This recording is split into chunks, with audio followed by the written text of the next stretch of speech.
యోగశాస్త్రములన్నీ కూడా మనోనియంత్రణకు చెప్పబడినవి. ముద్రాభ్యాసములన్నీ కూడా దృష్టిని ఏకాగ్రత పరచు కొరటకు చెప్పినవి. వాస్తవంగా విచారించినట్లయితే తనకన్నా రెండో పదార్థమే లేదని ఆత్మానాత్మ విచారణ చేసుకోగలిగితే వీటన్నీ కూడా మనకు దృశ్యంగా తోస్తాయి. ధ్యానము, యోగము, జపము, పూజలు, వ్రతాలు, ముద్రాభ్యాసాలు ఇవన్నీ ముందే ఉండబడినటువంటి ఎరుక ఉంటేనే వీటిని ఆచరిస్తున్నాము. స్వరూప జ్ఞానం ఉంటేనే ఆచరిస్తున్నాం.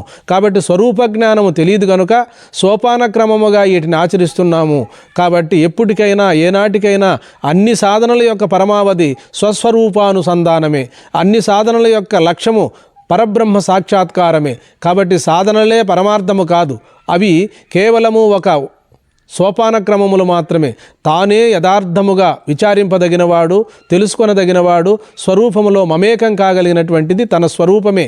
కాబట్టి ఏమి చెప్పినప్పటికీ, ఎవరు ఏ సాధన చెప్పినప్పటికీ కూడా తాను పరిపూర్ణ పరబ్రహ్మం అనేటువంటి అనుభవాన్ని గడించాలి. ప్రజ్ఞానం బ్రహ్మ, అహం బ్రహ్మాస్మి, తత్వమసి, అయమాత్మా బ్రహ్మ అనేటువంటి అనుభవాన్ని, సారాంశాన్ని గుర్తించి తాను స్వానుభవములో మిగిలిపోవాలి. హరి ఓం.